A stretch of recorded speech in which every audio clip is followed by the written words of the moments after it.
Una idea muy común que se les viene a las personas casi como un pensamiento automático cuando les comentas que rompiste la dieta, que rompiste el juramento, que ya estás fumando de nuevo, que estás otra vez subiendo de peso, que rompiste la dieta, que ya no terminaste la maestría, el doctorado, la escuela, que ya no estás yendo al gimnasio, que ya no estás consiguiendo el objetivo de bajar una o dos tallas. Y las personas al escuchar ese tipo de comentarios te retroalimentan con un argumento muy socorrido, muy empleado, que es el de te hace falta voluntad.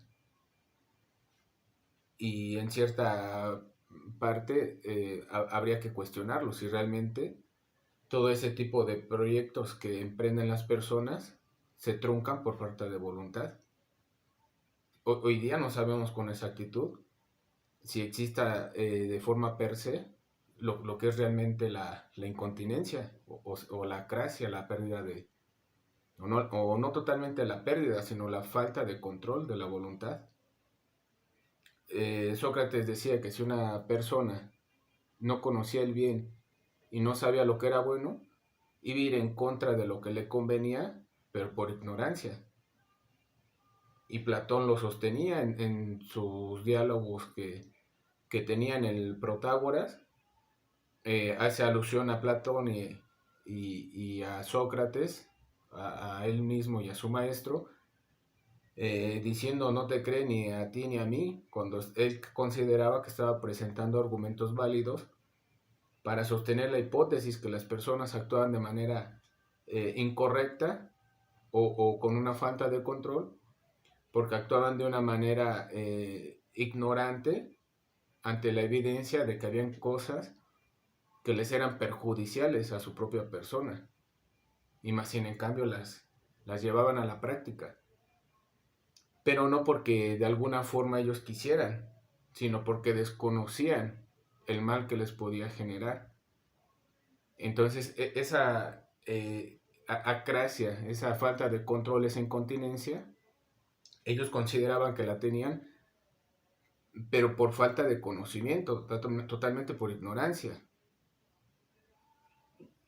Después viene Aristóteles, y Aristóteles tenía una idea parecida, pero se diferenciaba en cierto modo, porque Aristóteles le refutaba a Platón.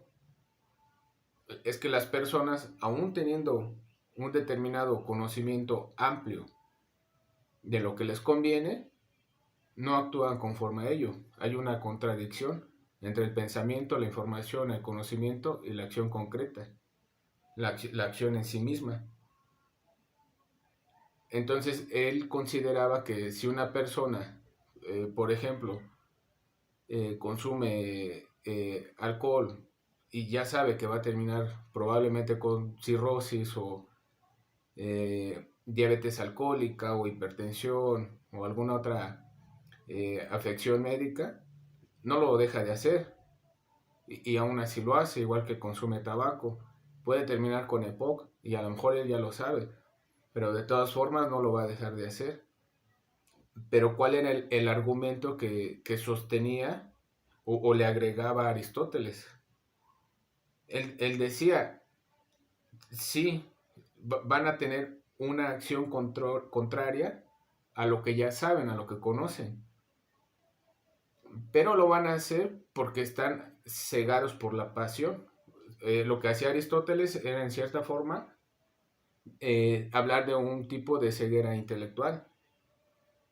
Entonces las personas ya no actuaban conforme a lo que les convenía, sino actuaba conforme lo que ellos querían en ese momento, cegados por la pasión en ese instante, por un cúmulo de emociones exacerbadas que no los dejaban llegar a la reflexión.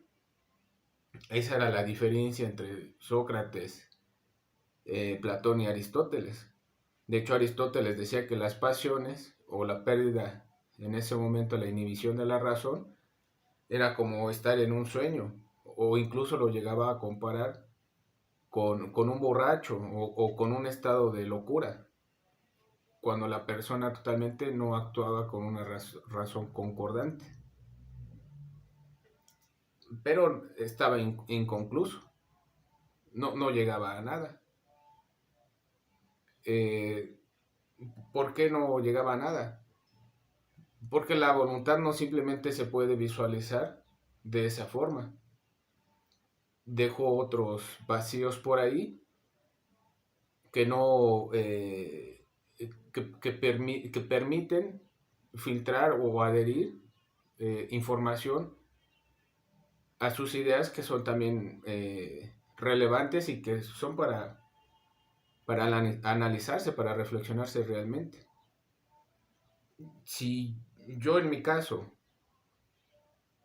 quiero dejar de consumir algún tipo de sustancia, eh, en ese momento yo tengo una intención de dejarlo de hacer. Y ya sé que eso a lo mejor me está generando un daño físico, un daño emocional, está dejando un lastre social, laboral. Pero ¿qué pasa si aún sabiendo todo eso no es mi intención dejarlo? Si no es mi intención dejarlo, pues entonces sí se puede considerar que yo tengo un problema de voluntad. Y a lo mejor sí, estoy cegado por la pasión del consumo. De la misma manera, cuando una persona quiere tener una dieta más equilibrada y no puede contener la debilidad de algún manjar. ¿Cuál es el problema con la intención?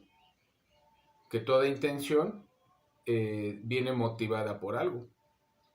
Habría que revisar los motivos que tienen las personas para empezar a llevar un proyecto para buscar algún fin, ver qué es lo que está buscando. Si la persona no sabe qué es lo que quiere cuando inicia un proyecto o una meta, no va a llegar a ningún lado, porque no tiene totalmente ni un preámbulo de un camino que él vaya a seguir. Si él dice, pues voy a dejar de hacerlo simplemente porque quiero dejar de hacerlo, pero no hay un fin específico que alcanzar, pues es más probable que no vaya a ningún sitio, porque no está caminando hacia ningún lado, no hay una planeación. Y eso va a empezar a turbar las cosas. Decía David Hume, él decía, ¿por qué las personas tienen una falta de control, una pérdida de la voluntad cuando ya iniciaron alguna línea encaminada hacia alguna meta? Pues porque él consideraba que existía un principio cultural que tenía determinadas ideas dentro de esa estructura de pensamiento, que existía un principio de una idea determinante específica y que existía un principio predominante. Sencillo.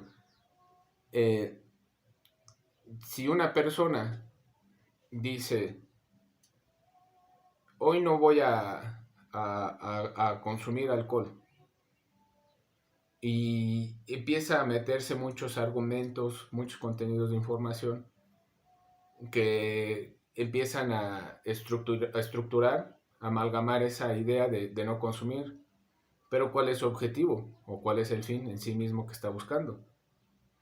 Una vida más saludable, vivir de mejor forma, vivir de mejor manera, tener mejor solvencia emocional, mejor solvencia económica. Entonces, esa idea es cultural, no porque se la esté dando la cultura. Se le llama que es cultural porque es una idea recurrente que se está haciendo a sí mismo. Y si tú platicas con una persona de AA, han hecho decenas y decenas de juramentos ellos mismos que rompen ellos mismos. Se hacen el juramento el martes o el miércoles de que el lunes dejan de beber y tú te preguntas, ¿pero por qué el lunes? Ahí agarras la idea de Tomás de Aquino, ¿no? Que decía es que lo irracional en la pasión no es la pasión en sí misma. Lo irracional no es ni la acción de forma per se, sino lo irracional es la manera en que lo estás buscando. Si la persona está tomando decisiones incorrectas para alcanzar ese fin, pues entonces está cayendo en una irracionalidad. Y ahí él consideraba también que no había o sea, que había una falta de control, sí, pero la justificaba porque había una pasión también exacerbada. Pero decía que si esa pasión en el momento te hacía hacer algo que iba igual en contra de tu voluntad, como el consumir alcohol cuando dijiste que no lo ibas a hacer. Ok, ya, eso ya pasó, ya bebiste, aún después de haber dicho que no. Habías faltado al control o a ese déficit de voluntad. Pero lo que después se hacía viciado era el hacerlo de manera subsecuente, el fusionarte con esa pasión que te estaba dejando todo el tiempo perder la voluntad. Bueno, ¿a qué voy con esto? Que esa idea cultural, como decía Hume, ese principio de la idea cultural, era cuando la persona dice, no, pues yo el lunes ya totalmente dejo de beber. Esa promesa se la hacen el martes, miércoles. Y como ellos creen que va a ser ya la última vez, pues se dan una licencia, un autopermiso de consumir el fin de semana nuevamente, el viernes o el sábado. Al fin que su juramento empieza el lunes. Incluso ese fin de semana van a consumir más de lo que consumían en otros fines de semana. Crecen los niveles de ansiedad, de estrés, de incertidumbre. Y como no hay una planeación organizada de realmente qué es lo que quiero, lo único que va a pasar es que ese fin de semana van a consumir más, se va a venir el ciclo del remordimiento y se va a perpetuar el ciclo. Para el martes se vuelven a hacer un juramento nuevo que va a empezar el siguiente lunes, pero el sábado ya otra vez se están volviendo a consumir. Y regresa la idea cultural de es que tengo que dejar de hacerlo. Él ya está ahí convencido de que está mal y que le está haciendo un daño y que lo que más le conviene es dejarlo de hacer, porque esa decisión, esa elección es la que le va a dejar una mejor vida y va a ser un beneficio a largo plazo. Pero ¿qué pasa cuando a lo mejor brincó ya el sábado, llegó el lunes? Ok, empezó ya bien su juramento que se hizo a sí mismo. Pasa el martes, miércoles y llega el siguiente sábado. El siguiente sábado llega, se mete a una reunión y va con el principio primero que se había ya metido a sí mismo, que fue el principio de la forma cultural, de la vida próspera. Y llega alguien más y le ofrece una bebida. Entonces ahí lo que va a pasar es que esa idea que se había proyectado a largo plazo se va a desaparecer, se va a inhibir, la va a olvidar. Como decía Aristóteles, hay una tendencia a olvidar lo que más te conviene, lo que más te conviene a largo plazo para cambiarlo por un beneficio a corto plazo. Eso lo podríamos encontrar incluso con la idea sartriana de la nihilización. Es algo muy parecido, muy similar. Entonces, esa voluntad que él tenía para alcanzar un beneficio a mayor plazo, como una vida más saludable, más próspera, la va a cambiar por la idea determinada o determinada. Esa idea específica o determinada va a empezar a generar ideas dentro de su cabeza que le van a decir, bueno, ¿y por qué mejor nada más no te tomas una o dos o tres? O si mejor empezamos el siguiente lunes. ¿O de qué sirve estar aquí si no puedo disfrutar como yo quiero? Pero no es una pérdida de la razón, porque él creía que la vida a largo plazo, beneficiosa, de salud, de lana, era la que más le convenía, pero a largo plazo. Y lo que está pensando en ese momento, que quiere beber, que quiere consumir, está pensando igual, en un beneficio. La gran diferencia es que es un beneficio a corto plazo, porque en ese momento, para él, es un beneficio el consumir, porque se va a sentir bien, se va a sentir cómodo, se va a sentir a gusto. Entonces, esa idea, específica de querer consumir en ese momento, va totalmente a desplazar la idea cultural de la vida mejor. Y esa idea, la idea determinada, va a convertirse en la idea predominante y va a pasar a absorber la idea cultural y va a terminar consumiendo. Ahí te das cuenta que la persona es acrática. Hubo una eh, pérdida de la voluntad, entre comillas, porque realmente cambió un bien a largo plazo por un bien a corto plazo. Cambió la vida saludable por el placer ahí momentáneo.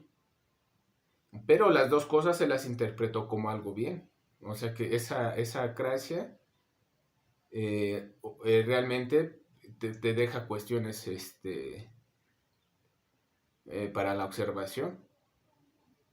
No fue un pensamiento irracional. Sus dos pensamientos son racionales. Simplemente uno es más bueno a largo plazo y otro es bueno, pero nada más en ese momento.